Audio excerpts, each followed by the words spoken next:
If you like the video, make sure to like, subscribe, and comment. For more videos like this, for people who have experienced or gone through dimensional slips, lost time, missing 411, lost in the woods, portals, abductions, etc., share your most unnerving stories. I had stayed the night at my brother's house, which is in Kaufman, Texas, and had to drive from there to North Dallas, where I worked. It was a 45-minute drive with no traffic, but I had left around 5 p.m., which means loads of traffic and about a 2-hour drive, 1.5 hours at the least. The last time I looked, the time was around 5:10. The next thing I remember is that I was pulling into my office, and it was only 5:30. Me and another friend that came up there with me had no recollection of even getting on the highway. We were both sober and had not used drugs or drank that day or the night before. I have not experienced anything similar since. I didn't go over 70 miles per hour because the police patrol that area heavily. Weird experience. I had it when I was 5. My parents had bought a house with a large yard, and about an acre back there was a forest. One day, my grandmother was babysitting me. I decided to run around the backyard and play. She went inside to go to the bathroom. I remember something beckoning me to go into the forest, just a strong urge. So I did.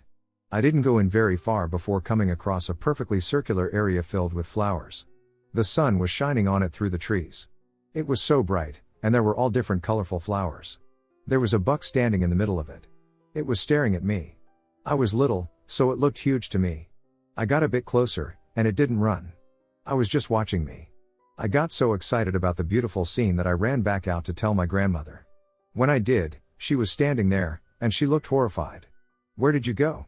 I was looking for you everywhere, you had me worried sick." Apparently, I'd been gone for a really long time. I was confused. Regardless, I insisted on showing her what I found. She followed me into the woods, where the flower field and deer were. They were there, but they were all gone. I swore up and down to her about what I found and that it was just gone now. I remember being really upset and confused. To this day, I wonder if I walked into some sort of portal or dimension. When I turned 13, we lived elsewhere, but I started having dreams about a single door in the middle of those woods. It had been reoccurring for a few years. It really makes you wonder. There is so much we still don't understand as humans. A friend and I decided to go on a 2-week road trip, from Kansas through Colorado, Utah, and all down the West Coast. We camped the whole way and had an incredible time, other than occasionally having trouble finding campsites. One day, after a fun, gluttonous night in Portland, we decided to camp on Mount Hood. It was the middle of the summer, so we expected to see other campers on the mountain, even though it was a weekday. We had to drive pretty far up the mountain in search of a campsite because all of the ones towards the bottom were closed due to fallen trees or tree hour before. I didn't last long before silence returned. Needless to say, I had a very hard time sleeping that night. So I'm doing this challenge this year, where I'm hiking at a new location every week. Yesterday, I was hiking with my friend in East Texas. He has indigenous blood in him, so he's very sensitive to spirits. Anyway, we were 1.5 miles into this trail deep in the woods. It's Tuesday around noon, so this state park is empty. I start seeing shadows of animals, I'm assuming, first a white furry animal to my left, then a large black shadow, knee height, of what looked like a boar in front of me. I told my friend, and he said, "Oh, that's weird." We walk a couple more steps, he says he sees a person ahead, but there's no one there. We brush it off, whatever. Maybe our eyes are playing tricks on us. Then, all of a sudden, the air around us starts feeling super heavy and dark. Both of our chests start feeling tight, and there's pressure in the air. We both start hearing the voices of people chattering on the other side of the wall of trees to our left. I was assuming it was a campsite because this park has so many campsites everywhere.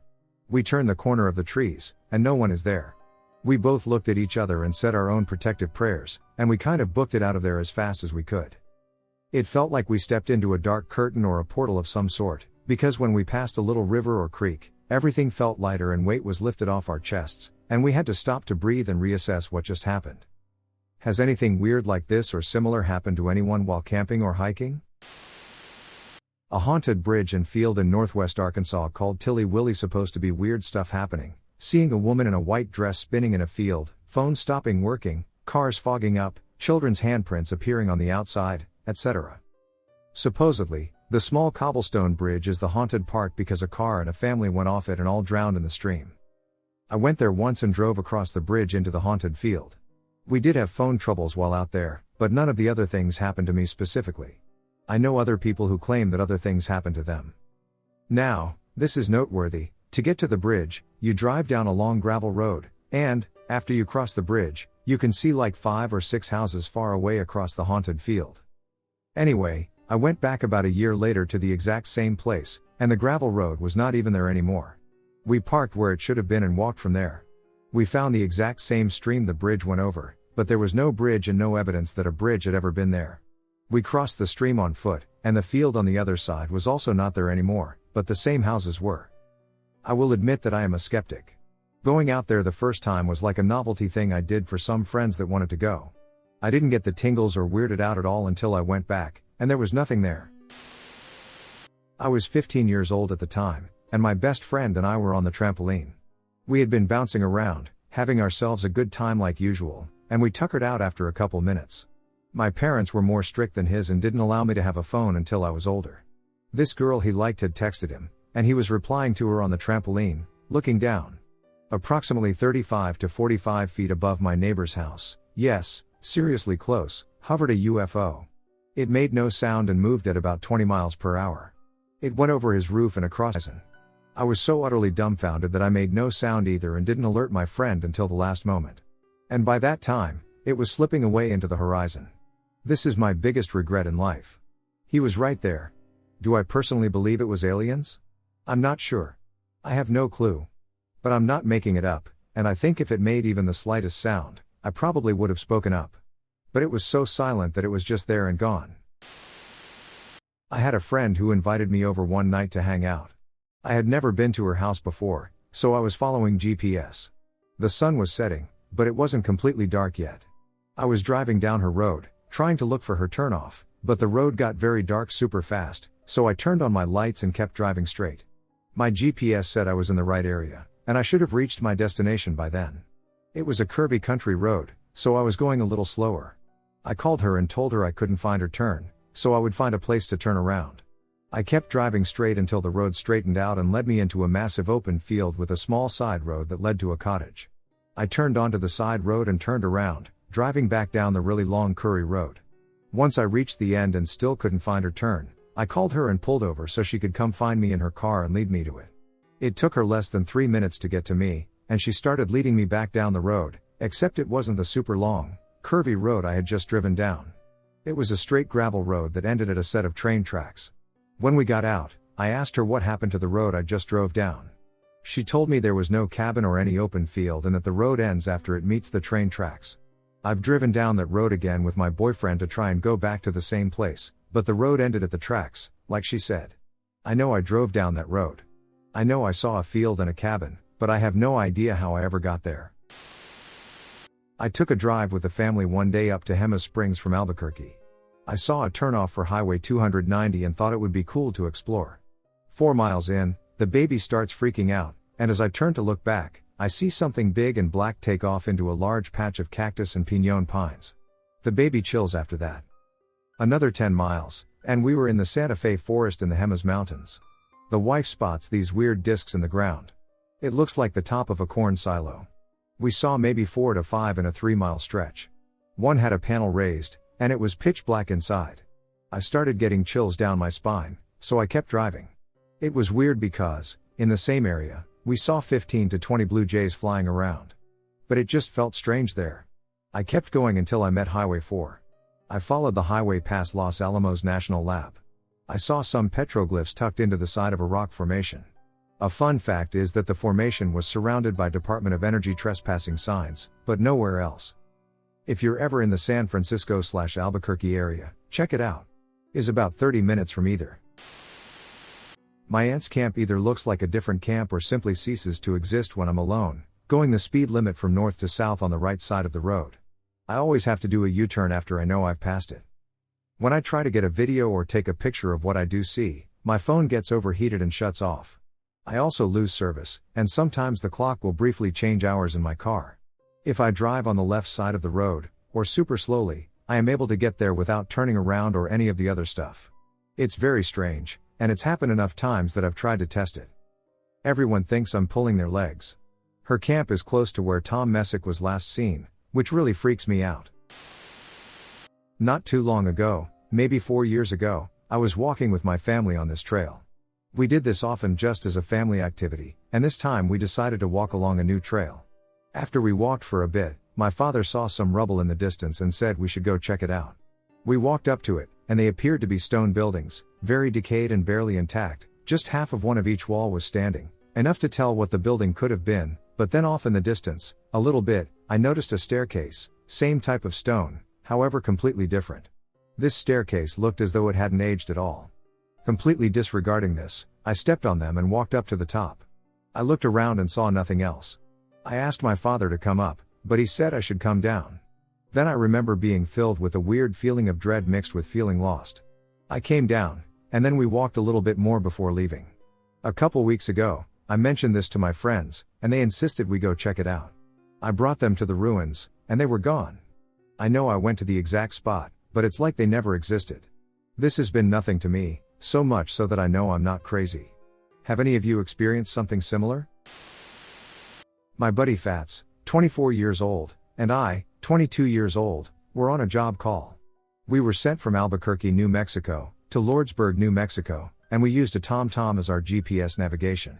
We took the Interstate 25 south to the Interstate 10 to Lordsburg, about a 5-hour drive.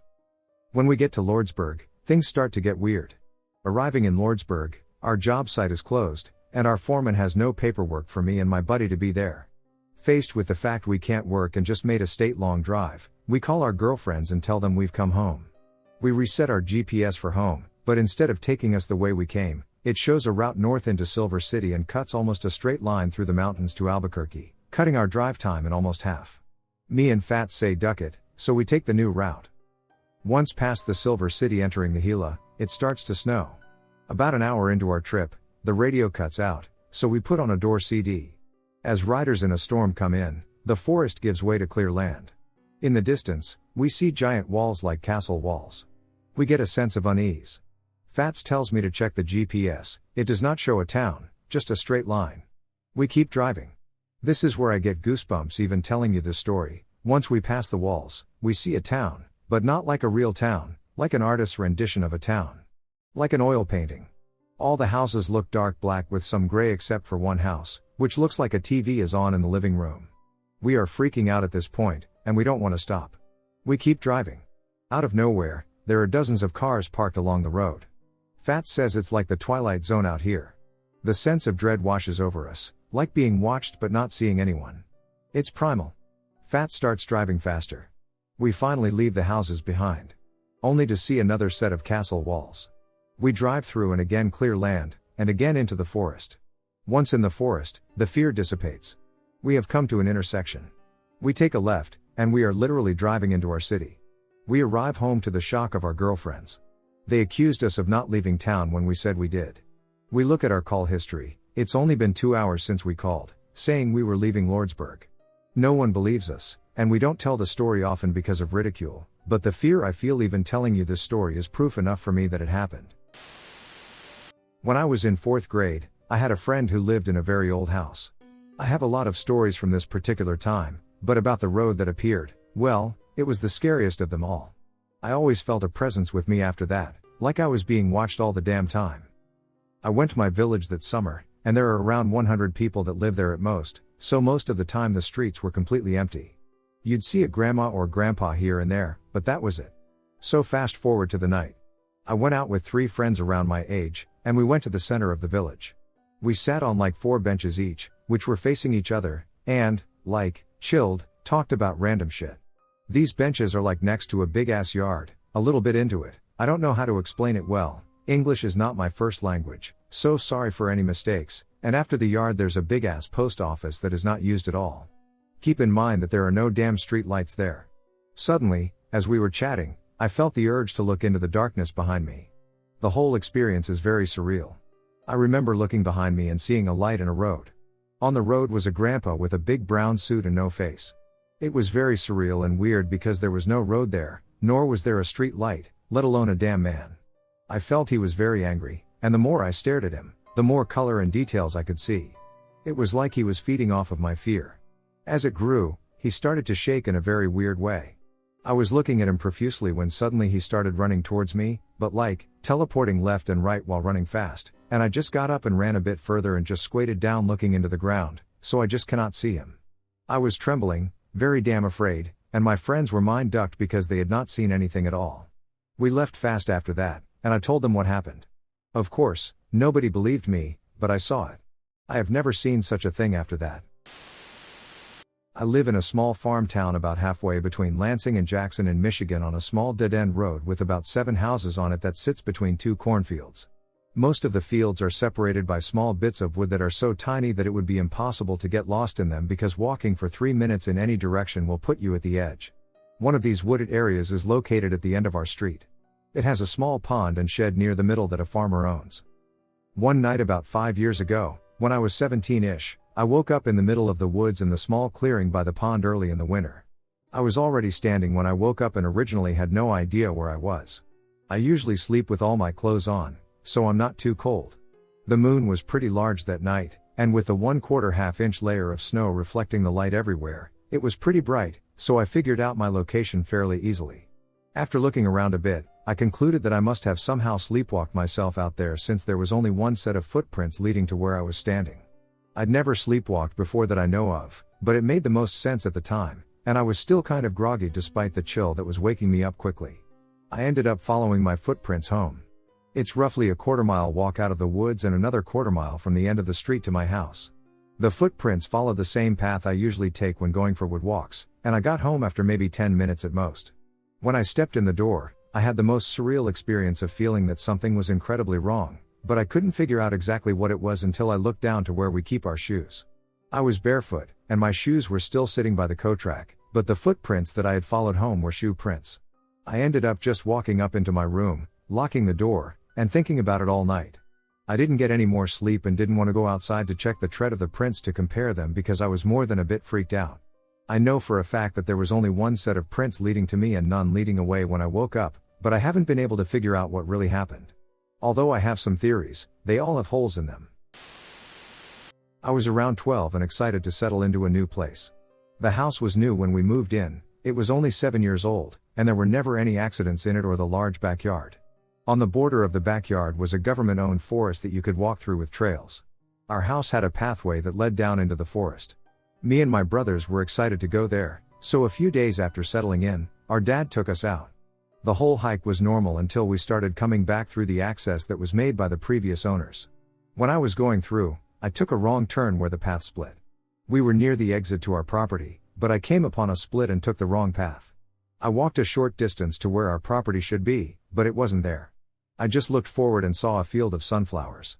The field of sunflowers must have been large because I could not see a tree line behind it. The field didn't make sense, it was located around where the property would start and seemed to be massive. My dad realized I was gone and called me back. The times I went through the woods, I did not see the split in the path.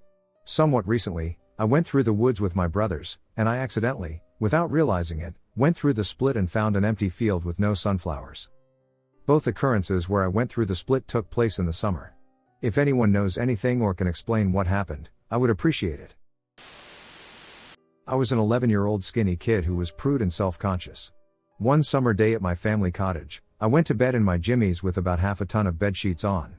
That night, I remember thinking the mattress wasn't comfortable at all and waking up in a half-sleep state a few times to change positions. At one point, I felt the bed was ridiculously hard, and it woke me up for good. I noticed I couldn't see the night light that was always on. Then I realized I wasn't even in my room. I was lying totally naked on my back outside on a big flat rock, like some sort of offering to some god. I was so scared that I froze stiffly, couldn't move, and couldn't utter a word. I wanted to scream, but nothing came out, which got me even more scared. As I got used to the darkness, I saw I was less than 100 feet or so from the cottage. I closed my eyes, concentrated, and when I opened them again, I was able to move.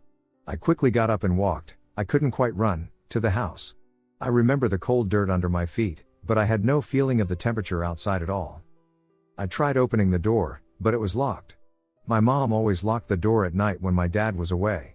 I had to go around, but the back door was also locked. Fortunately, the window was opened, and it was about 2 feet up the deck. I got back in, slipped into bed, and prayed that nothing had followed me through the night. I woke up later than my brothers and sister the next day. They hadn't noticed I was naked in bed, or I would have never heard the end of it. I couldn't find my jimmies, so I got into my jeans and grabbed a t-shirt to join them for breakfast. Later that morning, my older brother, who was playing outside, called my mom to come and check out something. We all ran to see what that was about. He pointed high up. As I looked, I immediately recognized my pajamas hooked to the highest branches of an old, very tall tree. They all looked back at me, asking what the hell. But I didn't have a clue. Everybody denied having anything to do with it. To this day, I'm at a total loss to explain what happened that night. This happened a few weeks ago, in mid-October. I went to Waterfall Park. My friend, S, and I went and hung out at the dock/pond area because I like watching the geese. 3 of them went to the playground area, and the other 2, I'll call them J and C, went walking into the woods. S and I were there for about 20 minutes just talking before we both noticed that the geese, and pretty much everything else, had gone completely silent. There wasn't any noise at all, and the geese had either swam to the other side of the pond or flown away. We got creeped out and went back to the playground with our other friends. We hadn't been there for 30 seconds. When J and C come out of the woods. J said that she had heard our friend N's voice in the woods. It's important to point out that N is about 7,000 miles away in Kuwait at this point, and he has a speech impediment, which makes it kind of hard to imitate him. We decided to leave, and as we're loading into the car, I hear my ex's voice far off in the direction of the woods. I don't know what it said, and I don't care to know what it said. My ex passed away a year ago, so whatever it wasn't him. As we're driving off, we all see something in the woods following the car out. So I guess my question is, was there something in the woods, or was it just a weird night and an overactive imagination? Anything that could maybe help us figure out what the hell went on would be awesome. In the summer of 2001, I was in a large Midwestern city. A huge storm was coming in, and I remember the reports saying it was going to be a bad one. So later that evening, this storm arrives, and I look up, and I swear, I see this big, huge ship hiding in the clouds. The whole cloud system was very round and circular. That event started a series of events that took place over the next week to 10 days. One night, there was a large UFO, like a smaller craft from the larger one, hovering over an area near my appointment. 2 helicopters soon approached it, and it took off. I started to question my sanity. I ended up telling a friend, so we went out one night. On, Thursday night at 9 p.m. or so, there were almost no vehicles on any road. Interstates were completely devoid of traffic. We go by this big billboard, which was advertising these various lectures with titles like The Human Genome, The Next Evolution. Human reproduction means saving the planet while preserving humanity. It felt weird. The signs were meant for not humans, and they were all like this crash course on aspects of human development. At this point, we are both freaking. We pulled over on a side street to just process things, and then we turned back on the same road, which was suddenly filled with traffic again, interstate, just like it should be. The signs were no longer up, or they were, but now it was just normal, like advertising a book signing and more standard fare. For years I have felt I had a temporary break with sanity, and the only thing that keeps me turning the events over is that there was another witness to some of it, and just a few years ago I brought it up to her, and she assured me she experienced the same thing and that it also still freaked her out. We both described later feeling like we were somewhere we weren't supposed to be. I described it to her as some sort of staging area or something. That's what happened. I am sure there's a rational explanation for it, but after 20 years, I've never been able to find one. There was even more to it, and it involved triangle-shaped UFOs that seemed to be following my vehicle on more than one occasion. It was honestly a living nightmare for a while. For about 5 years after, I was obsessed with the experience. Over time, I've just sort of chalked it up to temporary insanity or collective delusion. It happened like 3 hours ago. I went for a casual night walk into the woods with my friend. We were walking on the path along the river and talking. Then we decided to stop for a while and sit on a bench that was right next to the path facing the forest, with the river flowing behind our backs. We were sitting there for quite a while, still talking about random things. I suddenly started hearing soft tinkling or small bells ringing like a bicycle bell or a dog's leash every now and then. I didn't pay much attention to it at first, but it kept getting closer and more frequent, so I told my friend about it, and he confirmed that he could hear it too, so I started to listen a bit more closely, and I looked in the direction it was coming from, expecting to see someone riding a bicycle or walking a dog any second. That wouldn't be too unusual, as we used to go there quite often, and even in the middle of the night, we would come across a few people going on a walk with their dogs. The moon was shining brightly, so I would see a silhouette if there was a person coming towards us, but I could only hear the ringing getting closer and more frequent. Out of nowhere, my gut told me we should leave, so I told my friend, and we started to walk away. I walked a little faster than usual as I was a bit creeped out already, and after a while of not hearing a thing, it suddenly rang about 2 meters away from us, and we just started running. We could hear it ring close behind us a few more times, then it suddenly stopped, and we could hear we were getting away from it. When we got back to the city, we talked about it, and we realized we both heard it from different sides. While I clearly heard it from my left, he said he heard it coming from the right. Both of us heard it coming from different directions, and only after it got too close and we started running could we hear it coming from the same place. The worst thing about it is that both of us could hear it, so it couldn't be my imagination, and that I got that weird gut feeling of danger that I've never experienced before. About 3 years ago, I went hiking in the Atlas Mountains of Morocco. Since I didn't speak Arabic and my phone didn't receive data in Morocco, I decided to hire a guide. He suggested that we hike to Jebel Yagar. It was a smaller mountain, but I was told that it had an excellent view. About a quarter of the way up the mountain, I suddenly couldn't hear anything. I thought I was about to pass out, and I sat down quickly. As I sat there, I realized I wasn't lightheaded. My vision was perfectly fine, and I began to stand back up. I took a step forward, but I couldn't hear my foot hit the rocky ground beneath it. I took another step forward, and then I once again could hear everything. I could hear my guide call out to me and ask if I was okay. I could hear the wind again, and I could hear the voices of other people further up the mountain. I turned around and stepped back where I was standing a moment prior, and again, I heard nothing. I slammed my foot into the ground, trying to make a sound, but I still heard nothing. I picked up a small rock and threw it downward, but still nothing. I eventually stepped forward again and called for my guide to come to me. I asked him to stand where I was a moment ago. He looked at me weirdly, but he stood there, and I saw his eyes widen. He took 2 steps forward very quickly and asked to meet at the north end in some pines. So we're walking north along the hardwoods to give my friend the tour of the loop, as we called it, and it was getting dark, and we were about 1/3 of the way to the pines, so we decided to cut due east across the lowland to the meadow, a 20-minute walk. The sun was still visible, so we knew we were heading east. After 15 minutes, I couldn't see the familiar forest, and I became worried. Just then, we emerged into the pine tree area at the far north end of the loop. It should have taken us at least an hour to traverse that distance, yet we were there in 15 minutes. I have no idea how. I also had a time skip incident while driving to this cabin. This experience occurred when I was about 15 or 16. I was also with a friend of about the same age and his dad. We were in the woods behind our houses, we lived in the same neighborhood, and we went back into these woods many times to hike around and play paintball. One day, we decided to go a little deeper into the woods just to check it out. Located in the northeast US. For a while, we were wandering along. It was mid or late spring, so the forest was pretty lush and green. One of us saw a small patch of white coming through the woods. It stood out pretty easily in contrast to the green leaves. So we decided to investigate, and the 3 of us headed off in the direction of this mysterious white spot coming through the leaves. If you've ever walked through dense woods, you'll know it's difficult to walk in a straight line because of fallen logs and brush. Anyway, we keep walking towards this object for what seems like a while. I've racked my brain but really can't recall how long, but this white object still hasn't come into focus. It still looks like a white blot, and it's just as far away as when we first spotted it.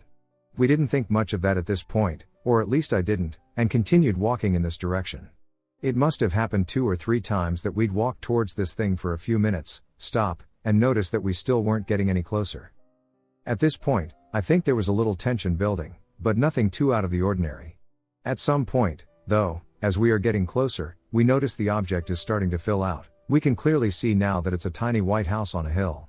I'd say the structure was about the size of a shed you might keep your lawnmower in. We were excited because how often do you come across something like that? It's still a little ways away, but again, it's very obvious that this little white house is what we had seen and been walking towards. So as we continue towards this little house, we lose it from sight momentarily as we go up and over another hill in front of it, but as soon as we get to the top of this hill, the small white house is gone. We are confused as hell looking at each other, but we keep walking to the hill we had previously seen this house on. This last part happened pretty quickly. We get to the top of the hill, still looking at the other hills close by to see if maybe we just got turned around or something, and we'll see the little house until one of us notices an old foundation in the ground at the top of this hill, exactly where the house had been. The shape of the foundation was exactly the size of this mysterious, vanishing white house. I barely had time to notice the foundation when all three of us heard a growling-like sound that got louder until it was as loud as a chainsaw. Nothing was said, but the three of us, including my friend's dad, sprinted out of the woods in the direction we came. I don't recall ever discussing what happened with the two others I was with that day. Since this happened, I tried looking on maps for some kind of indication that the house was there and we just lost it, but the forest top is too thick. About a year and a half ago, I told my brother what in the kitchen. It was a summer night in 2019 when my mom and I decided to go to the kitchen and prepare dinner. Since it was already dark outside, I believe it was after 2100 hours and without wind. To go to the kitchen, we had to pass through the dining room. Because that room was dark, I noticed two bright red lights on one of the windows. My mom noticed that too, but paid no mind at the time. On the other hand, I went to the window to take a better look because those lights were very unusual. I actually opened the window to have a better view. At first, I thought it was a parked car on the dirt road with its rear lights facing my house. Then, left and right of the big red lights, I saw the other two smaller and much less bright. I found it very strange that one or two cars would be parked there because there is nothing on that road, and it's only used by farmers with tractors when they go to the nearby fields. However, it wasn't yet the season for the farmers to work on the fields, and even if it was, tractors were very noisy. I never heard a sound from whatever the lights belonged to. That wasn't even the strangest part. For 2 minutes since I noticed the lights, they weren't moving. Then suddenly they started to make a small and smooth movement left-right, all of them still keeping the same distance. I can tell for sure that no car could make such a sync movement, at least without a noise. I made extra sure to pay attention to any kind of noise. Then, I thought it could be some kind of drone, but I also dismissed it because of the lack of sound. I have heard about drones from up close, and I know for a fact that they are noisy. In such a small distance, I would have heard something. Also, it couldn't be something flying in the sky for two reasons. First, the lights were under the horizon line. They seemed to be for something on or above the dirt road. Second, no object or aircraft can make any movement from left to right and back repeatedly. Since it was pitch black outside, I couldn't make any shape of whatever the thing was, but the more I looked at it, the closer I thought it was, and the more I felt uneasy and like I'd been watched. When I thought that it could be actually right beyond the fence, in 50 meters from my house, above the tree line, the lights suddenly turned off. No movement up or down, nothing. Just the lights were turned off. I stayed for a few more minutes to see if the lights would reappear or if I would hear any sound, but nothing happened. My mom, who also happened to look at the lights from the kitchen the whole time, told me that she also felt the same uneasy feeling like we'd been watched. No, we weren't drunk or anything, nor do we have mental issues or take any kind of medication. In fact, we never did. Especially my mom, who is a skeptic and doesn't even believe in the existence of anything paranormal, left hints that it could be something else. I do not claim that it was something paranormal. Perhaps it could be a very easy explanation for what we saw. Also, we never saw anything similar before or after that incident. In any case, whatever it was, I hope it wasn't there to stalk us. I went on a little hiking trip with my dad to Shasta, California, a small town in Northern California near the Oregon border. Shasta is home to a potentially active volcano named, of course, Mount Shasta. There are many trails on Mount Shasta, so my father and I were excited to do some hiking. We drove up the side of the mountain to the parking lot, where one of the trails begins. I believe it was called the Old Ski Bowl Trail. The landscape was a very barren incline, filled with rocks, boulders, dirt, and very few trees. About an hour into the trail, we came across a very odd assembly of these large boulders. They were arranged in a circle. We thought it was strange, but we continued on. If you look up pictures of the trail, you'll see much smaller rocks arranged in patterns and circles. My father and I only encountered 3 people. At least, that's what they appeared to be at first. The first 2 were a father and son. We met them on a steep incline that went along the wall of a cliff and would then switch back as it reached the top of the cliff. We stopped and said hello, talked about the trail, and then went our separate ways. Here's where it gets weird. Dad and I kept walking up the incline for just about 2 minutes. I turned around, and I saw the father and son so far down the trail. It should have taken them at least 20 minutes to get down to where they were. But somehow, they were there in only about 2 minutes. To this day, I have absolutely no idea how that could have happened. There was no one else on the trail at that point, and I could see the color of their clothes from that distance, so I knew it was them. I pointed it out to my dad. We thought it was weird, but we didn't dwell on it, so we kept going. And here is where it gets so much weirder. As we reached the top of the cliff, there was another strange rock arrangement that was off to the side of the trail. This time, there were far more rocks than before, and they were now arranged in rows, almost like gravestones. We continued on the trail and reached another sort of incline with a switchback to reach the top of another cliff. We reached a point where we would need climbing gear to continue, so we decided to head back. When we turned around, I saw a man standing among the rocks, staring at us. He was wearing a button-up shirt, cargo shorts, and a wide-brimmed straw hat.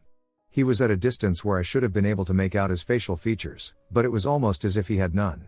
Like his face was just flesh and skin. I pointed him out to my dad, and then the man quickly dove down behind a boulder and was peering out at us over the top of the boulder. It seemed almost playful, like a child trying to hide. For a few moments, I was out of it, and I have no recollection of what was going on. According to my dad, I just started walking towards the man in the hat. My dad was calling to me, "Joshua. Josh, what are you doing? Where are you going?" And then I came to. I was standing right at the edge of a cliff. It was a huge drop. Enough to kill me or seriously injure me. My dad grabbed me and pulled me back to the trail. He told me to stay put, and my dad went down to the boulders to search for the man. But he wasn't there. There was nowhere for him to go except up or down the trail. It didn't make any sense, he just disappeared. I have no idea what was going on that trail, and I have no explanation for it. I've told this many times to family and friends, and no one has an explanation. I've done research and found similar stories about encounters with a man with no facial features wearing a hat. I've also read that the Native American tribes in the area view Mount Shasta as a holy site. They believe it could act as a portal to other dimensions and that it is guarded by spirits who would potentially harm anyone who tried to go up the volcano. If anybody has any similar experiences or any insight at all, I would love to hear. So please share anything you have to offer. A few years ago, when I was with the military, we did a week-long sleep deprivation exercise. We'd get shot at and attacked during the night and carry out patrols and assassinations during the day. After not sleeping for 4 to 5 days, you get pretty ducked up. What affected me the most were the blackout times I'd have. Basically, my brain would shut down for short periods of time, and then I'd be somewhere else, 20 to 40 minutes later. One example is that it was the middle of the night, and I was sitting in a tank rut while our navman was figuring out where we were supposed to be going. Next thing I know, we're in a firefight, about 3 kilometers away from the tank rut. It got extremely confusing at times. I have absolutely no memory of what happened during the blackout times. My name is Luke, and I am now 20 years old. This story happened to me when I was 17. This experience still gives me chills to this day. In May 2017, I found myself going out a lot more on my mountain bike. I was getting bored of cruising around the streets, so I wanted to go for a trail or woodland bike ride. I've never been to Lee Woods before, and personally, I don't think I'll be going alone again. After some research into a few different areas, Lee Woods seemed to be my best bet. Living only a couple miles away, it was a nice bike ride. On arriving, it looked very peaceful, and I was almost in a dreamlike state by my first look at the place. For a woodland area in England, let alone Bristol, it was amazing. On going into the woods, I remembered seeing different colors at the start of each trail, signifying difficulty for bikers and length for walkers. Don't take my word on that bit, I still have no clue what they mean. So I decided to go down a colored, I can't remember very well, I think it was blue, trail to see how it was there. Finding it exciting, I decided to go down the harder trail, and now here's where it starts to get weird. I began having this weird sort of vision, looking around as if I were being swallowed by the woodland. Everything felt like it was getting bigger and further away. I brushed it off, but it turns out I actually lost track of time. I got lost on the trail. Now bear in mind that I'm very observant and aware of my surroundings before this trail. I then came to a strange opening. I could go left in the rough direction of the way out or right deeper into the woods. Me being me, I decided to go deeper into the woods. I came to a weird little trail that just had dodgy written all over it, metaphorically speaking. I went against my gut feeling of turning back and went down there. I came to a point where the trail continued, but it was getting dangerous. The trail was too bumpy for me to even walk down, so I turned back. But for a few minutes before turning back, I don't know why, I was just standing still, staring down the trail. I felt like I was being watched from all angles, even though it would be near impossible to have that many eyes surrounding me in that area. I got nervous and began walking back up the hill, as I was too tired to ride at this point. Keep in mind, my bike tires are completely solid. There are no punctures, slow punctures, or even anything wrong at all. I wish I still had pictures of the bike. Upon getting back to the spot where I originally went to the trail, that weird loss of time thing happened. It felt as if the whole path had stretched by half a mile. As if the woodland was moving, I begin walking up the path, feeling that same eerie sensation of being watched as I did before. This time, it felt a bit more sinister. It felt as if something was about to happen. Bearing that in mind, I hadn't seen a single person at this point in time since I went down that first trail. I'll explain the scenery before continuing. It's a long path, a slight steep hill to my left, and a very narrow river to my right, maybe 4 feet deep and maybe 4 feet wide. Bushes are on the other side of the river, with the odd tree every now and then. Upon getting about a quarter of the way up the slowly inclining path, I hear a woman crying behind a tree up ahead. I start slowing down my walking pace to try and get a good look behind the tree, but the whole time I'm thinking to myself, why would someone jump across to cry behind a tree? So I edge closer to the river to look behind me to see if the person is okay. Also, many people go to Lee Woods to commit suicide. So I was hoping to maybe help this person. But you guessed it. There was no one there, and the crying stopped. A bit weirded out, I just slowly turned away and started walking again, a bit quicker, as I was unnerved at the time. I've had paranormal experiences before, but not usually in a place like the woods, usually in a house or some sort of building. So this was new to me. I had this sudden shiver as I was walking, and maybe a minute or so later, only a couple meters away from where I heard the crying, it started again. But this time it was right opposite me across the river. I didn't bother looking, I started to go for a bit of a jog, and as I got faster, I heard the bushes rustling as if they were following me. Upon hearing this, I sped up, and the crying became more and more hysterical. Bear in mind that my bike was fine before this moment in time. I've thought to myself, fuck this, I'm gone. I've gone to hop on my bike with the adrenaline that was rushing through me, and I came to almost a sudden stop. My back tire on my bike had become completely flat, so I had no choice but to sprint with my bike and pray for the best that I didn't trip up or end up having to throw it to run faster. With the crying person still close to me and keeping up, I'm running faster and faster, praying that I just get off of this path that I was on. I had that feeling of wanting to cry because I couldn't actually do anything to help the situation or get out of it faster. And after what felt like an hour but in reality was probably only 5 or 10 minutes, I could see the parking lot. The crying had stopped following me, got closer, and started moving back down to where I first heard it. I sprinted out into the parking lot. I must have been as white as a sheet of paper and hysterical with my breathing and wheezing as multiple people in the parking lot turned to look at me like I was crazy. I saw the exit sign out of the car park and ran towards it, and whilst doing so, I noticed my bike was moving a lot smoother when approaching the car park exit. I couldn't believe that my bike tire had suddenly regained all of its air. It was solid again, as it was before the unnerving crying person shenanigans. I jumped on my bike and got away from Lee Woods as fast as I could, and I have never gone back since. Every person I tell this story to becomes reluctant to go there with me or any extra people. The thing that makes this scary is that I have Irish heritage. In Irish folklore, there is a demon woman called the Banshee. She is seen in woodlands next to rivers or lakes washing blood off clothes. It is said that if you see her washing blood off of clothes, the person who owns those clothes will die. Alternatively, if you hear her crying, it means death. I can't remember the exact meaning of the deaths, but it means either you or a loved one will die. Since 2017, I have lost my aunt, 2 of my best friends, and a dog. Lee Woods is no joke. There are many stories that have come out of Lee Woods, too. You can read online about them. Look up Lee Woods Bristol haunting. It is rated the 87th most haunted place in the UK, according to Higgy Pop. My dad and his friend, Jamie, were doing an all-nighter when they were about 17 years old out in their hometown. They went and sat down at the local primary school at about 2 to 3 a.m. They say that at the front entrance, the playground is around the back of the building. My dad says he closed his eyes, and he has no idea if he fell asleep for 10 seconds, a minute, or even an hour. He has no clue. But he suddenly woke up to Jamie standing above him and looking down on him. My dad asked him what he's doing, and Jamie just said something along the lines of, "Oh, nothing. I need to piss," and Jamie started to walk away, about to turn the corner. My dad could see Jamie's shadow getting smaller and smaller. My dad once again closed his eyes and then fell asleep, and again, he doesn't know how long he slept for, but he once woke up again to Jamie standing above him again. Confused, my dad asked him what he's doing. And then Jamie gave the exact same response, "He needs to pee," and he started walking away again. My dad suddenly sat up and watched Jamie's shadow get smaller and smaller. Obviously, my dad was confused, So he got up and walked down the way Jamie did. My dad turned the corner a few seconds after Jamie, and he looked down the long path, and Jamie wasn't to be seen. My dad got freaked out and left the premises. Then a big gust of wind went right past my dad but didn't get my dad. That freaked him even more out, and my dad ran home.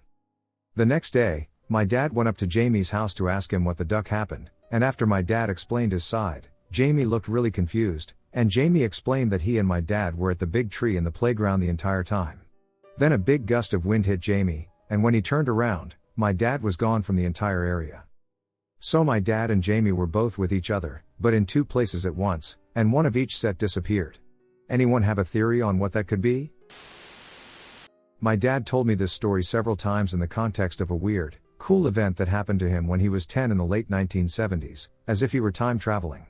As I got older, though, this story started to really terrify me, especially since I used to go into these same woods often to play growing up. His story starts off with him doing the normal thing he does sometimes, as a 10-year-old boy might do, going up to the family forest to play on the outskirts.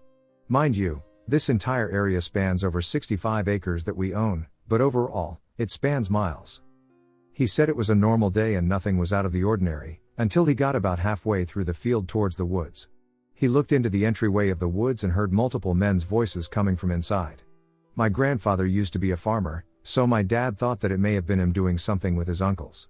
Being curious as kids are, he runs over to the woods to investigate. There, he walks into the woods until he comes across an entire logging crew clearing the trees. He said it was nothing like he had ever seen before, as the men working were completely ignoring him and doing their work as if he were invisible. The other strange thing was the fact that all the logging trucks and the clothing the men were wearing looked extremely outdated. Now that he thinks back to it, he says it was at least 30 years or more behind. He starts walking through the area and trying to ask the men where they came from and who they were. One man finally notices my dad, squats down to him, and says, "What are you doing here, kid? You need to go back home." My dad, very confused, agrees to follow the man back to the edge of the woods. They wave goodbye, and my dad starts walking back home. He says all he can remember after that is starting to walk back, but waking up on a small, inclined area in the woods. The sun was now setting. He had been gone for nearly 2 hours, according to his mom, and she had been yelling and calling for him for hours to get back inside before dark, and she was getting really worried, as he only normally stayed gone, playing up there for only about an hour. The weird thing was, he said, that it only felt like he had been gone for about 15 minutes. He also never took naps or fell asleep outside like that, and it's never happened since. For some reason, he never felt the need to bring up what he saw to my grandmother. I still don't understand why he never did, and to this day, he doesn't really know why he didn't either. He said that when he got home, it was like he couldn't really speak at all, and he was incredibly drained. As the next few days went by, he told himself that it was probably real and that his dad probably hired people to clear out the woods for lumber sales. He said things got really weird when he went back the following week, and it was as if the men were never there at all. The trees weren't cut, no tire marks, nothing. He still didn't bring it up with his folks for some unknown reason. Years later, as an adult in his 30s, he sat down with my grandfather one day over lunch, and somehow, getting on the topic, my dad wanted to ask him a few questions. By this point, my dad was convinced he either had a very weird dream and really did pass out, or he had traveled back in time. To be honest, up to this point, he really did think of it as a possible strange dream, until my grandfather answered a few of his questions. He asked my grandfather questions about the property itself, including how many times it had been logged, among other things involving logging. He said the biggest thing that stuck out was that my grandfather told him that about 30 or 40 years before my dad was born, his family had hired a logging company to come clear the area to sell lumber. There was nothing super eventful about it, but it matched the time period of everything he saw perfectly. Thinking back to my own childhood, there were so many times that I went exploring by myself or with my dogs in those same woods. The strangest thing I think that ever happened to me was that I would occasionally hear men yelling construction talk, but I always just thought it was our neighbors on the outskirts of the forest. It sort of sends a chill up my spine thinking about it now. I also found barbed wire fences meshed into the trees, horseshoes, and old tools from where it used to be farmland, as well as interestingly shaped natural streams, which, weirdly enough, do look like stairs. There are tons of natural cave systems on our property as well, and I've managed to find one where one of the streams flows underground. It's a really cool forest and quite beautiful, but there are some really creepy areas that are just completely empty of any plant life, including weeds, even though they've been untouched for decades. My grandmother's house was built in the 1700s in New England, and every single one of my family members who have lived in that house has seen and experienced paranormal events. The two most common were a young woman who had a close resemblance to a few women in the family. She was more curious than anything. We think she was a prankster and would hide objects, play with the answering machine, turn on the bathtub, and basically show up at random. Then there was the shadow man. Almost everyone who saw him described him as very tall with glowing red eyes. The area where he was seen most often was a doorway between the kitchen and laundry room. We could never get the cabinet door on that end by the door to remain shut despite replacing the latch multiple times, and as a result, someone would walk into that cabinet door at least once a day. I saw the shadow man only once, in an upstairs bedroom. I was very young, maybe 4, and I was taking a nap, but this shadow man kept trying to reach me, but he couldn't. It was like an unseen wall kept him away. After this incident, I began having a recurring dream about the area of the kitchen where he was seen by others. In this dream, there was a doorway in the floor, and when I looked inside, there was a man surrounded by flames. I had this dream for years, and it always freaked me out. I later learned this was the exact spot where they had to put a house jack because that spot was. There were also a couple of field-type areas on the perimeter that were closed off with gates and not accessible to the public. I managed to squeeze through a gap in a gate and get into one. It was nice. Not long afterwards, we went back again. It was completely different. I know it was the same place as we went in through the same entrance with a big sign with the Woods name outside. But it was totally different inside. Those inaccessible closed-off field areas were gone. It was much less hilly, and there was now a totally different field, open to the public with a walking path through it, attached to the woods. The paths were different. It was just like a totally different place. I still go there regularly, and it hasn't changed. It really weirds me out to remember what it was like the first time. It even has a really different atmosphere now. So I was probably 13 or so, 6th, 7th grade. I had a friend spending the night. We had stayed up playing Nintendo, talking, whatever, so about 11:30 we turned off the TV and were getting settled in for bed. My room was on the second floor, and a window faced out behind the house towards the back of our farm. For some reason, we looked out the window and saw a light in the sky.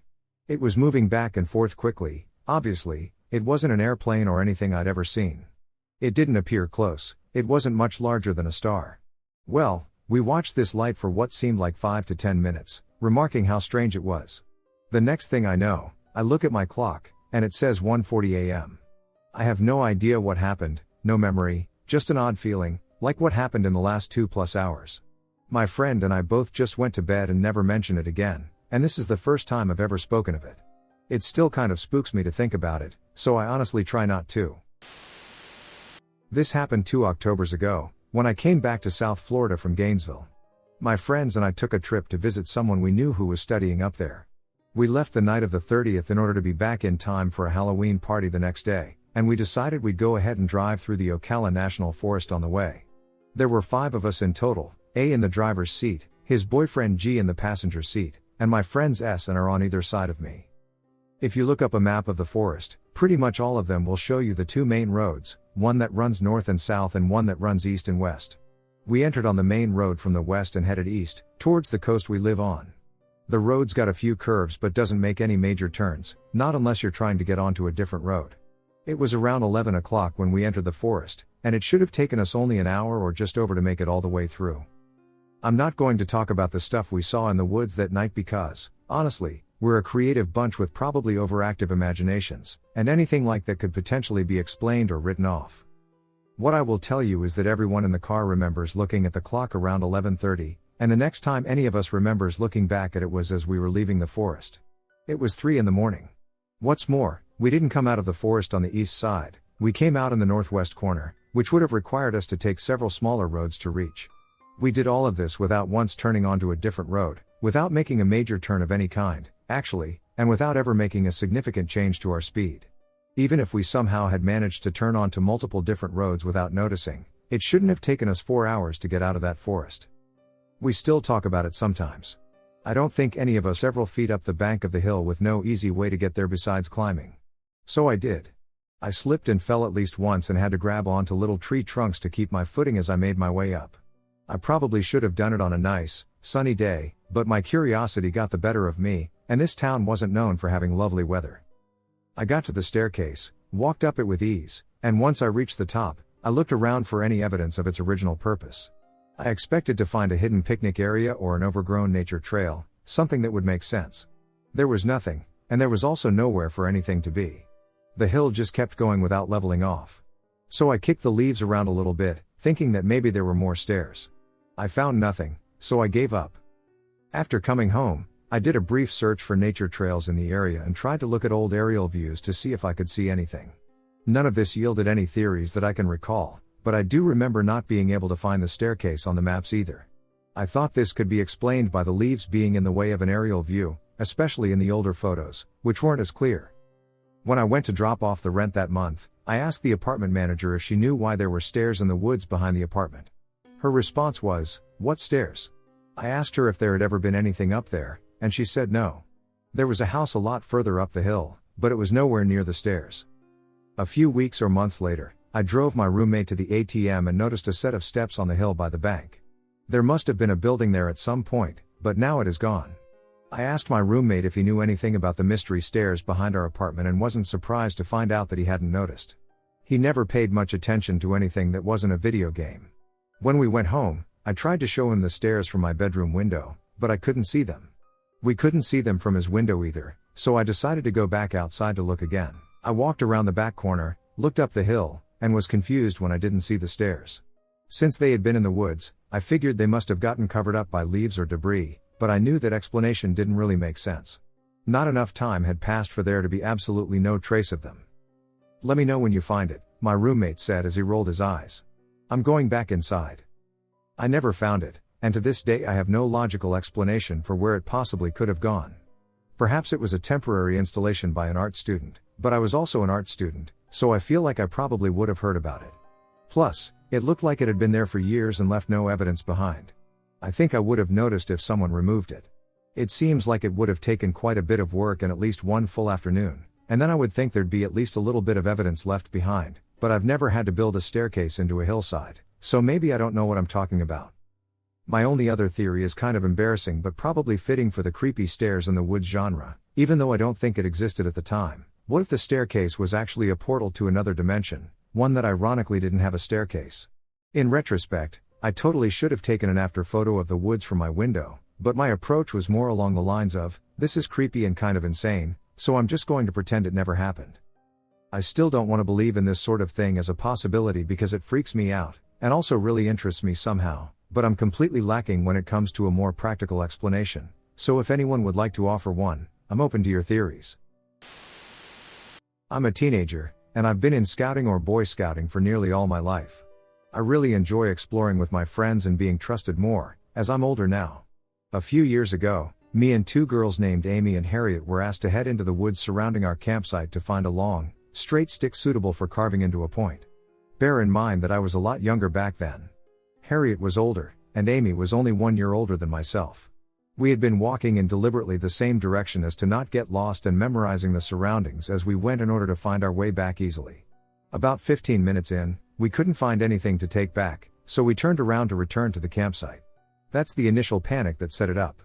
The trees had almost unnaturally knitted themselves together in such a way that it seemed our path was non-existent in the first place. Like it had just vanished. We looked around 360 degrees, and now everything looked exactly the same. Trees we could have sworn were different from one another appeared as all copies of the same tree. We kept walking in what we thought to be the correct direction, whilst shouting out for help, and eventually came to a concrete path, almost like a road, but very thin, separating the forest and splitting it in two. We didn't follow the road as it went in the wrong direction to our campsite. On the other side of the path was more forest, however, nearby was an abandoned shack, likely used for storage or whatever else. We had no idea anything like this was out here in these woods, so we just kept walking. We eventually came to a road we didn't recognize. A woman wearing a pink and purple regatta outdoors coat walked past, and we frantically asked her for the direction of our campsite, as by now, according to our watches and Harriet's phone, we'd been walking for an hour and a half. She said she had never seen us before, but she said there was another campsite in that direction. We followed her advice and eventually came back to our campsite. We frantically apologized for being so long and that we couldn't find anything. The leader Ian could see all three of us were shaken up, and he stated, confusedly, that we'd only been gone 25 minutes, and that our free time was still going on. To this day, this baffles all three of us, as our free time was 40 minutes long and our watches and phones had said we had been gone for hours. The forest we were lost in felt crushing and claustrophobic, like we had entered an area that the concept of time didn't apply to. I believe in the paranormal, however, this was so unlike anything I've heard or experienced before. It literally was like we'd been in a time vortex or something, and that hours in the forest were only minutes in the rest of the world. The feeling was very strange, and it stuck with me for the rest of the camp. This story takes place in November of the year 2000. My best friend and I one Thursday night decided it would be fun to take the car I just bought for a spin, a fire red 1987 Camaro. The night started normal, we ate some food, listened to some music, and chilled in a church parking lot. We were trying to figure out where to go. We didn't realize that we were parked in front of a statue of the Virgin Mary because the second the clock hit 10 p.m., the statue's lights turned on. It kind of freaked us out because we thought someone was going to call the cops for trespassing or something. We just started driving, taking random left and right turns. In the middle of all this, I reset the trip meter on the car to gauge the fuel efficiency of the car. After some time, we found ourselves in a rural country. There weren't many houses or shops. In fact, there were no street lights. After driving a bit further, my buddy noticed that the houses on the side of the street were either all dark or lit by candlelight on the windows. We just assumed there was a power outage. As I was driving, I felt the car pull more and make odd noises. I pulled over briefly to see if something was wrong, and immediately I noticed I was on a dirt road. Before I got back in the car and continued driving, something caught my attention. The air around me felt heavy, and it felt almost like I was looking at everything through a haze. Like the feeling when your glasses fog up.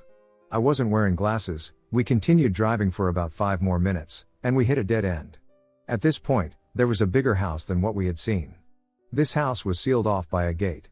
We could see people inside, sitting by the candlelight. Not wanting to be a bother, we just made your turn and made our way back up the same road. About 2 minutes into driving, my buddy's attention is drawn to the sky. One part of the sky looked like the sun was rising.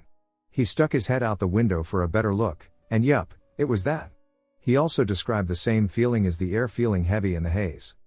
As we continued driving, I noticed the street was now lit up. Not only that, but there is now pavement.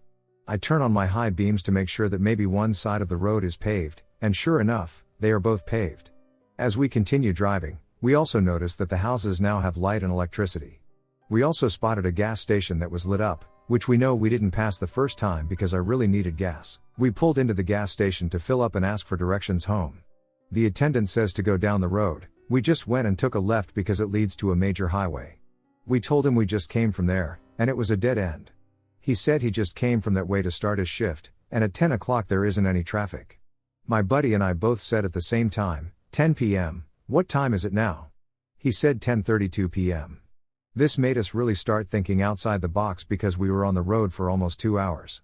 I checked my tripometer, and it says 172 kilometers. There is no way we covered that much in that little time.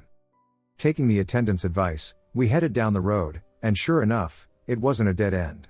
We made our way home, and that was that. The next day, we tried to replicate the exact same left and right, but we just ended up at the same gas station. So, my parents and I were on vacation on the coast of Oregon. This was back in 2002 or 2003, and I was around 14 years old.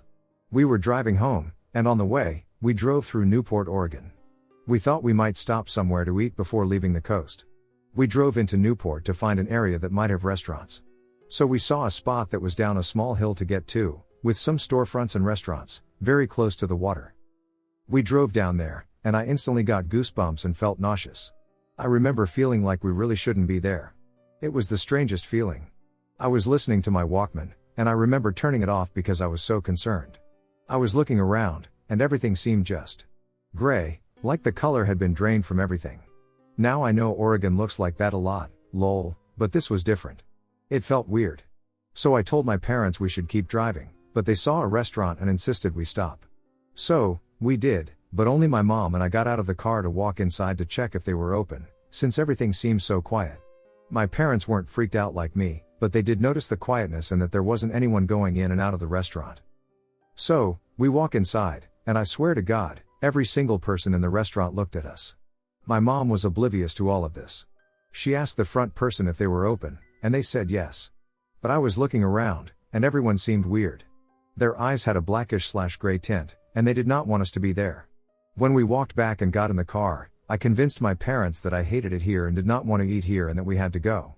So, thankfully, we left. I remember as soon as we drove back up that hill, a feeling of relief came over me, like we were back where we were supposed to be.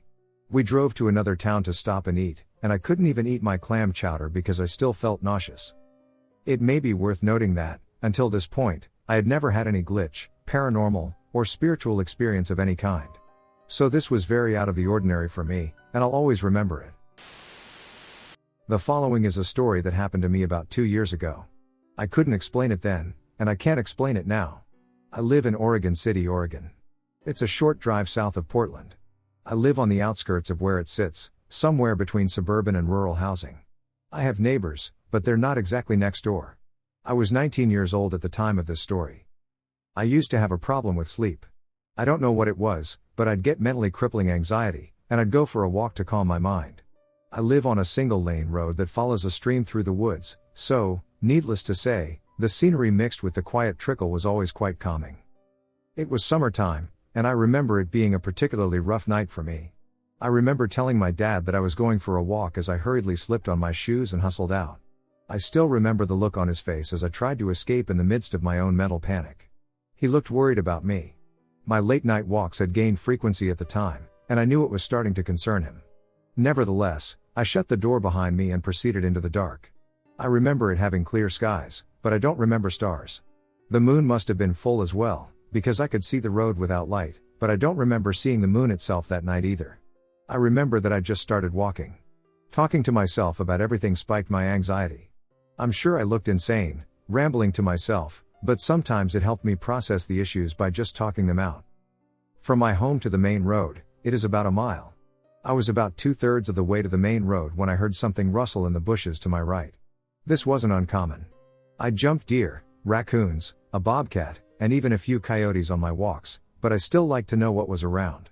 I pulled out my phone and flicked on the light. For context, there's a hill to my right that goes up.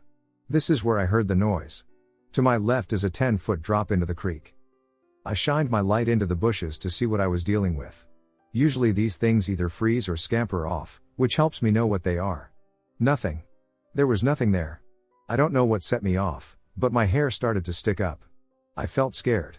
I tensed, and I realized that the creek should be audible as the water ran over the rocks, but I couldn't hear it like I normally could. Something was clearly wrong.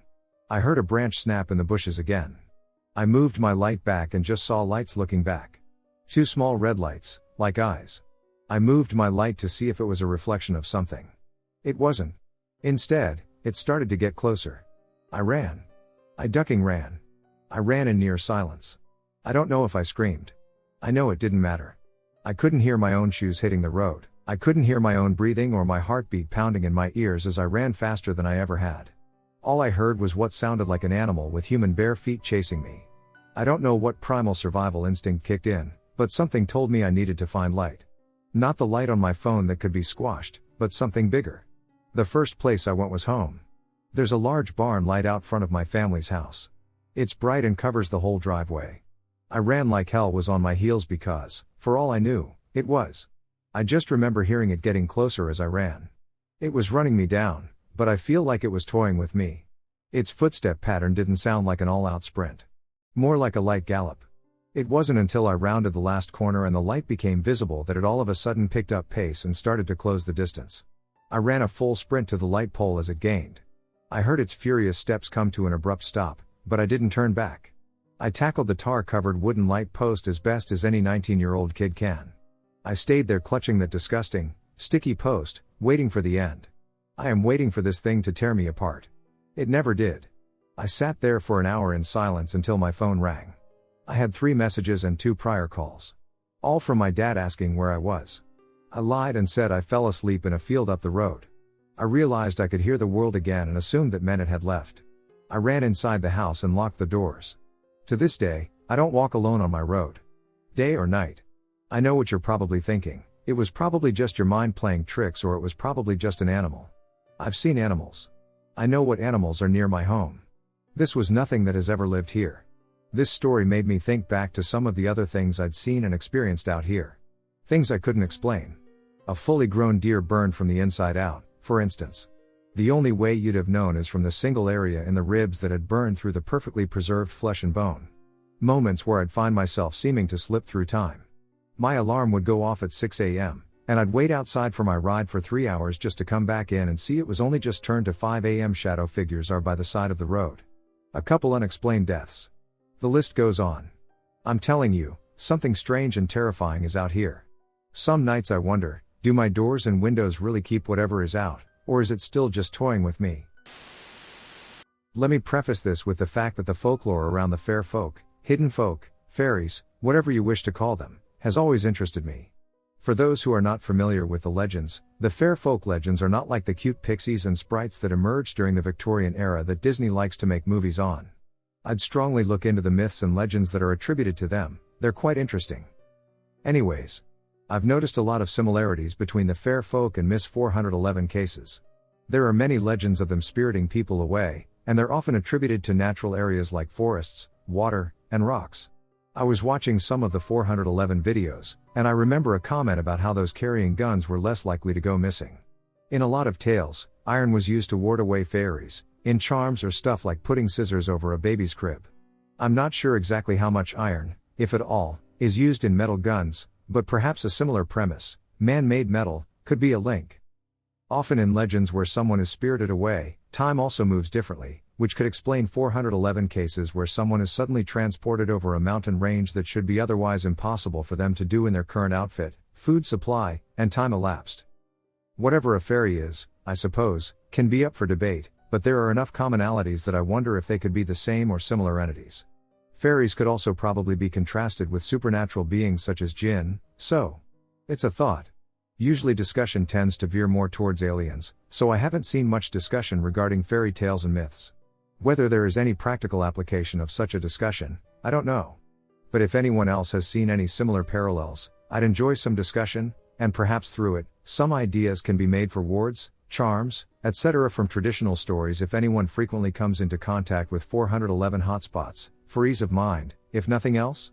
If it is something like aliens, I'm not really sure what could be done against something like that. So I had dated a guy for a few months. He's been a plaintiff attorney for around 14 years. He never particularly gave faith in any religion or out-of-this-world matters, even though they happened to him before, and just is the take life as it comes type he person. One night we found ourselves talking about paranormal experiences, which I've always been interested in, so he shared with me a real memory he couldn't make sense of to this day. Story goes, he's about 5 to 8 years old and playing in a local park with a neighborhood friend of the same age one day. Their mothers were off across the park, chatting at a bench, still in earshot. The boys were lying in the middle of the park, the grass peeking into one of those barred rain/sewage drains. From what he remembers, they were looking into the drain because there was a woman and her child, fully dressed in normal clothes, standing inside the drain talking to them. He can't recall the conversation, but he says it was pretty casual, like it was completely typical for a woman and her kid to be inside a storm drain. The strangest part was that instead of the bottom of the drain behind her, it was the sky, as if on her side she was looking down into the drain at them. After the conversation ended, they both ran to their mothers to tell them what happened, which was answered with "That's very nice, honey." Then life went on as normal, and the two never really spoke about the incident again before they both grew apart. The park is still around, but it has surely been renovated. The story kind of haunts me, even though he says it was as normal as can be, or at least as far as seeing an alien/parallel dimension/whatever in a storm drain goes. Any thoughts? It was New Year's Eve. My husband, 2 kids, 13 and 9, and I were staying in a motel. We planned to watch the fireworks from the balcony at midnight because we were in the city center and they'd be all around us, but that was hours away. The sun had just set, and the sky was a misty purple. I was making dinner sliders, which at that point were 20 minutes away. As I was setting up our plates, we started hearing fireworks. I checked my phone for the time, it was a little after 7. The fireworks kept going off in the distance, and the kids were getting excited. They went out on the balcony to look and asked me to come out. I kept assuring them they were cool, but the real show started at midnight. I started to wonder myself after a while, though. The fireworks just kept going, more rapid than I expected for 7 in the evening. I went outside and saw bursts of color exploding all over the sky. I marveled at it. If this was 7, what would midnight look like? Then I checked my phone again. It was 12:15. I couldn't even tell you what I did after that. I was initially disappointed along with the kids and confused along with the kids, but the more we thought about it, the weirder it seemed. We'd all witnessed the sun setting literally an hour earlier. I'd started dinner while it was still light out, and it was still hot and just barely ready. I'd checked the time and done the math for them to see how long it would be while the sky visual and team events, and the fire brigade you belong to was your team. Across Western Australia, there were about 30 such teams, or brigades, and between October and April, we would travel and compete. We had traveled to Geraldton to compete in the state championships in 1999, and I had, through hard work, won the Champion Fireman Award. I was at the hosting fire brigades after the event celebration and was enjoying myself with my team, drinking beer, and socializing, which started at around 5 p.m. While I admit I was pretty drunk, I was still traveling well, as there were a shitload of people and a lot of my time was spent talking to officials, older members, and friends catching up, so I had not really gotten my drink on yet. I needed to take a piss, so I just went around the corner and started to piss in the garden like I had a few times already, the same being for every other guy at the party, when I got a phone call from an unknown number. Being away from the noise, I answered it, and I remember the guy asking for someone I didn't know, and I ended the call after perhaps 10 or 15 seconds of sorry, wrong number. I finished my pizza and then went straight back to the party. When I returned, I was absolutely in shock. Everyone had disappeared, it was dead quiet, every table and chair was neatly stacked, all the rubbish cleared, the lights were off and doors locked, there were no cars, and it was just dead quiet with not a sound. It appeared across the town. I was ducking confused. I took my phone out, and it was just after 4 a.m. What the duck happened? I checked through it, and my phone showed literally dozens of missed calls and 30 or 40 text messages from people searching for me and looking for me. I called my friend and made it back to my hotel, and over the next few days I confirmed with many people that I had been standing in a circle and excused myself to take a piss after I received a phone call, and that was the last anyone saw of me that night. Where I pissed was where everyone was pissed, so it is impossible that I could have been there unnoticed, and a group of friends searched around for me, but I was gone. I still don't know the explanation and am still as confused as duck. When I was in my last year of high school, I had my own car, a license, a small job, an expendable income, and boredom. My favorite thing to do was go driving with friends at night and just talk as we drove wherever.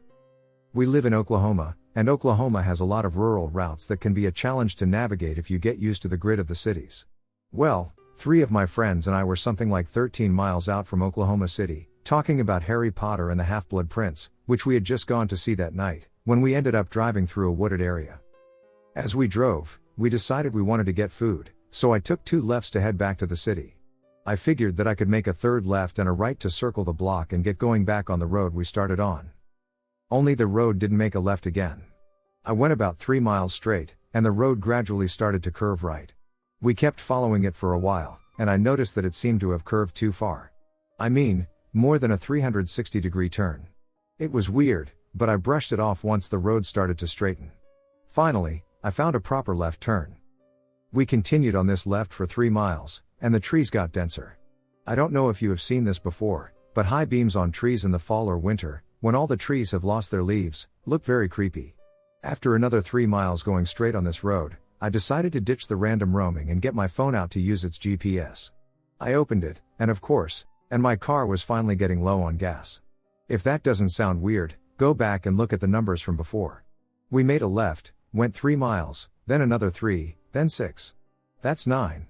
We went 9 miles in one direction, turned around, and then went 15 miles. We weren't just lost, we were confused. My friend Yuvraj said that we just missed it and that we should turn around once more and keep a close eye on the left. Well, we never found a left. We went 5 miles and found the road curving right. The road never curved before. At this point, I'm on the verge of hyperventilating. None of my other friends had much driving experience, one didn't even have a license, so I was the only one who could drive. Duck it, I thought. I'm getting one of their phones, and I'm calling for my mom. My phone still had no signal, so I grabbed Yuvraj's phone and dialed my mom's number. She picked up, and I could hear her, but she apparently could only hear my voice slightly, with heavy static. I hung up and called again. Better connection this time. She said that I was probably hitting a fork in the road somewhere I didn't notice, and that she would get a map to try to help. She set the phone down, came back with a map, and now she couldn't hear me again. Fantastic, I thought. I hung up, then called her again. We described the road and told her it was the last road we were driving on, and she told me she couldn't find this road anywhere on the map. Well, my car was really low on gas at this point. I had maybe 10 miles left on it. So I thought it made sense to just keep driving forward until we ran out of gas. So, I told my mom that we could just go forward, and we did. We went 2 miles and then found ourselves on a main road. Finally, we drove a bit further and ended up at a gas station, filled up, and went to Taco Bell. While we were there, I noticed that Nicole, my friend with no license, was being quieter than everyone else. I asked her if she was okay. She said yeah, she was. It was nothing, she was just freaked out by the whole getting lost thing. I called my mom and told her we found our way out. I grew up in a really slightly above average family. Nothing insane happened, but there were strange occurrences occasionally, things that seemed rather explainable to me then, except one thing. My father suffered from PTSD, and so to escape from his depression, ADHD, and everything else he suffered from, he turned to using drugs, and he used them within reason, not while he was working or anything like that, but when he was off for the winter. He owned a landscaping business, he was home alone and didn't know what else to do. After several episodes where he would keep the entire family up for days, claiming that there were people outside of the house, my parents separated. I started living with my mom, and my dad eventually moved out of the house. He stopped using around the month of August. He moved out of our townhouse and started living out in the country. The new house was close to the highway, it was out in plain view, with a few houses and, most notably, a forest behind, and the other sides were mostly wide open fields. It took taking the highway out from the east side of town to get out to the house, and the driveway was right on the highway. One day, my dad picked me up to take me to his new house, and I had never been there before. He picked me up, and we started driving, and when we got to where the house was, he turned on the road and started driving, past the house into the forest behind. Not knowing where the house was, I assumed it was a little bit into the forest. We started driving down a large hill, and once we got to the bottom, he told me to put on this black cloth head covering bag. I did as such, and then we continued driving for several minutes, and all we did was drive straight for what seemed like probably 10 to 15 minutes. Eventually my dad tells me to take off the mask, and when I do, he tells me to look at these deer he found, and when I did, I noticed 3 deer, all looking at us, and we were back at the bottom of the hill, facing the opposite way that we came. He opened the door, and we looked at the deer for a few minutes before they ran off. We went back into his truck, and then we drove back and went to the house, which was right at the opening of where the forest basically started. I was startled, but I wasn't sure what to ask my dad about it. I wasn't sure what was going on. It was nearly a year later, and I was with my friends, and we were at the house. They had stayed the night, and we were up all night, as teenage boys tend to do, and so we decided to take a walk, and we went back into the forest. After a little bit, we arrived back at the bottom of the hill, and there were 3 deer looking at us, and then they just scampered off. I decided to walk up the hill to see where the road eventually led. We walked up the hill, and then when we got there, there was just a simple house. The road ended there. This was the same road that my dad had driven me on for 10 minutes. One evening, 2 or 3 years ago, I decided to go for a short bicycle trip. It was during the summer holidays when days were pretty long here. Dark came at 21:30. When I was leaving a village, I went out of the curve and saw a girl on a bicycle about 100 meters in front of me, so I speeded up a bit and we went a few meters together. She didn't turn her head, but she had to notice me. I didn't see her face. She was probably 17 years old, not sure, I guess, +/1 year. She was wearing an old tracksuit. She was really fast, but I overtook her after a while. I didn't turn my head, I regret it till now. We continued to ride, not knowing each other. She was always only a few meters behind me. I'm really fast, and only a few people I know can ride with me, so she was really good.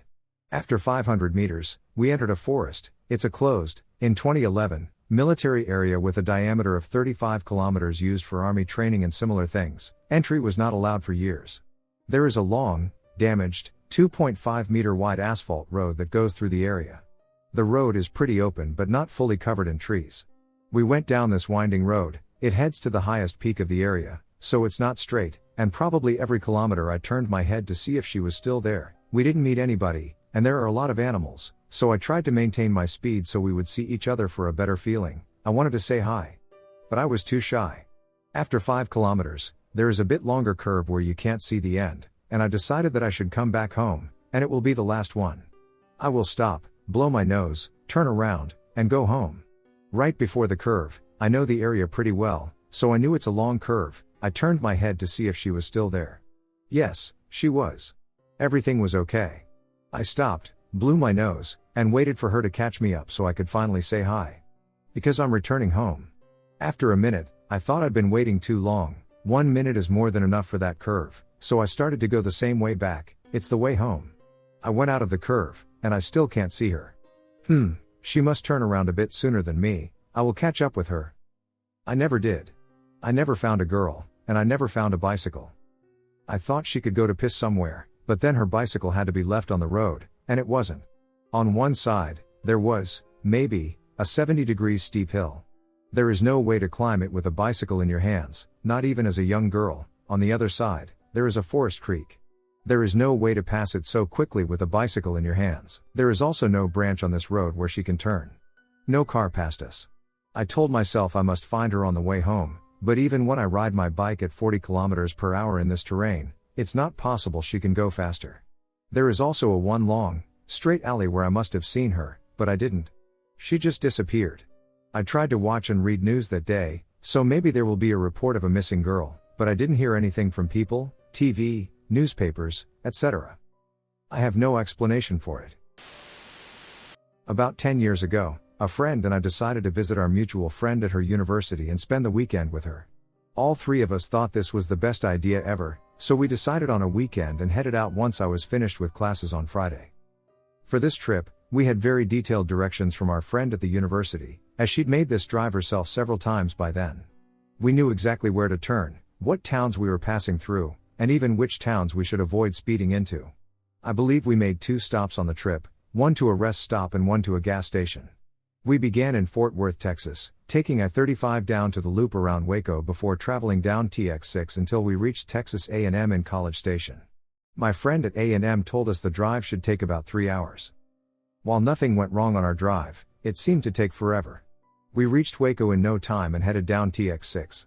We were so ahead of rush hour that we didn't really hit any traffic. I don't remember exactly at what point down TX6 the woods started. But I do remember traveling through these woods for a long time, perhaps an hour. They seemed like they would never end, and we were already well past the 3-hour time frame my friend had given us. When we finally reached College Station, it had been nearly 4.5 hours since we'd left Fort Worth. I thought maybe my friend's estimate was off or that she sped the whole way or something. Because there was no good explanation why it had taken us so much longer than it took her. We didn't get lost, we didn't hit traffic. We didn't stop for more than 5 minutes at a time. We didn't really think much of it at the time, we just wondered why it had taken so long. When the trip back was a little over 3 hours, we thought it was weird but quickly forgot about it. It wasn't until my next trip to College Station that I realized something had been strange. I spent that whole next trip waiting for the long path through the woods that we had been on the first time. Except I never ended up going through any wooded area for longer than 15 to 20 minutes. The entire trip took me about 3 hours, as did every other trip I made out there in the 7 or 8 years that my friend spent living in College Station. I want to say that we got lost, but we followed the directions my friend had given us carefully. We used my GPS to be sure. I want to say we were mistaken about the time the trip took, maybe it only felt long. But I and my friends watched the clock carefully. I don't know what happened, and I've never been able to replicate it. I still wonder about it every now and then. So, it all began 9 years ago. I was a schoolboy in Brazil, in the 8th grade, and I have no idea what that converts to in the USA school system. Bear in mind that, being Hungarian, things weren't easy for me in a country that I know a lot about but have never really been part of. Teenage years, as we all know, do not help very much in regards to this sensation. That said, I went around with the nerdy side of the classroom, playing D&D and stuff like this. So, there was this weird rich kid who seriously still impressed me for not becoming a school shooter. He believed in anything. That he was a vampire. A werewolf. A wizard. He walked around with this green cotton postman bag full of potions and poisons, daggers, and magical amulets. He had those crazy eyes, and he was also slightly older than we were. With the ground prepared and sown, I can jump to the occurrence. Our PE classes happened in a gym with wooded areas nearby. As the useless duck I was at the time, I'd spend those classes with some book in hand, seated, reading. Bear in mind that I always took weird guys' opinions with 6 or 7 grains of salt. It's hard to trust somebody who walks around with a short sword hidden in his pants. But this day, he came around euphoric. He had sneaked into a trail in the wooded area and came back with some purple dirt in a plastic vial that he said he found in the fairy place. I said, yeah, Whatever dude, but he convinced some other nerds to yet another expedition the next week to the ferry place. I laughed it away and left it at that.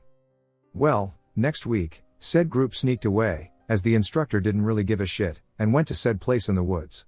Well, duck me, as they returned, both freaked out and euphoric. They talked about a grotto in a clearing that looked like a menhir and that there were floating globes of light in the place. They said the dirt was covered in a pinkish purple substance similar to what the weird guy brought us the week before, which I had readily mocked as some flower residue. As there were 5 witnesses this time, and I was more reliable at that, I didn't press the matter and said, I'm coming next week, as this time I was actually curious. Next week came, and I brought a small canteen, a snack bar, and a small pocket knife. Weird dude brought light sticks, under plain sunlight, his trusted eBay swords, rope, and a compass, all but the swords in his green bag. This time, we were 4. Me, a weird guy, and 2 brave souls from last week's expedition. We climbed some fences, guided by a weird guy, and easily found the trail he pointed to. He led the vanguard, and I was just after him. After like half an hour, we followed a thickly bushed path left of the beaten trail and followed him. Suddenly, he gasped. Look at this. And the guy and girl from the last expedition looked at a dry creek that they said had water last week. There was a fallen log serving as a precarious bridge between the 2 sides of the creek. They all commented on how the place looked like it had aged 50 years. Well, to help them out, I crossed the log with one side of the rope and tied it to a musky tree while a weird guy tied his side to another. Everybody crossed the log, and then they followed what they called the portal. The portal was basically 2 tall trees, but I understood what they meant by portal, as the thick trees had leafy limbs that met each other, kind of looking like an archway. This led to a brief but stony slope. Again, they said that the portal looked like it had aged.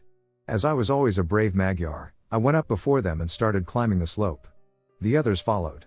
I looked at my watch, and it had stopped working. I was the only one to use a watch, so I asked the others what time it was. To our surprise, all of our electronics weren't working. A weird guy took a light stick without any need, as it was bright, and looked at it. It also looked like it was old. The liquid inside wouldn't even bend. It looked like it was out of validity or something. I was a bit weirded out, but I kept climbing. Soon I got to the clearing they spoke about.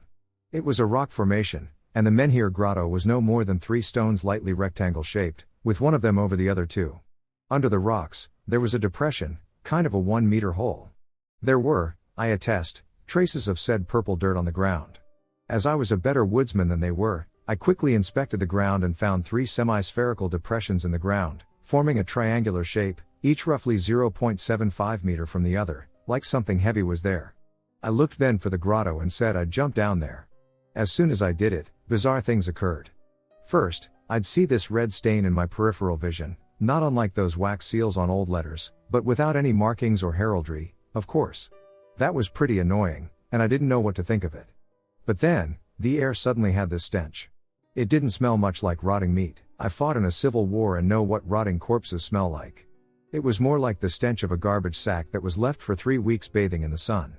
It was so overwhelming that I was nauseous because of it, and I could see that the others smelled the same thing. I climbed out of the cave a little clumsily, and my peripheral was full of those red stains. I said to the weird guy, "Let's get out of here." And he and the others agreed, as we ran away from there in a disorderly fashion. I was the first to cross the log as terror took over, and I helped the others cross it. We kind of ran through the slope of the trail back to the gym. There, our cell phones and other electronic stuff worked just fine. According to the others, that never happened before with them. There were no light orbs for me, just the stench, and apparently I was the only one to see the red spots. Their experience the other week was completely different. Well, I went home to lick my wounds that day, but I wasn't giving up on that place, I concluded after the initial fear subsided. Thus, I needed to organize another group, as the school guys weren't keen on returning there. 1 or 2 years later, just before I went to serve in my country's army, I was able to recruit 2 friends to go with me. We snuck inside the gym on a weekend, armed with a knife and a machete, and went back on the trail. Finding the left turn was easier than I expected, and other than the log that was broken inside the dry creek, nothing seemed out of place this time. We climbed the slope and went to the clearing again, and I was fully expecting the same things to happen. But nothing happened. The electronics were just fine, no stench, no purple dirt, no red spots. We were again investigating the place when I felt I was being watched, a very useful instinct of mine. I looked to another path up in another hill, and there were 2 men looking at us, motionless. They were too far apart to distinguish any features, but both had the same height and were black males, from what I could say. I showed my machete to let them know we were armed, and by that time, I was already adept at fighting. Still, they were there, motionless. I quickly retreated with the others, and the guys didn't pursue us. The last thing I saw was them in the same position, in the same place, motionless. And that was the last time you went to that place. Anyone had a similar experience? Anyone could give me some explanation of what all of that could have been?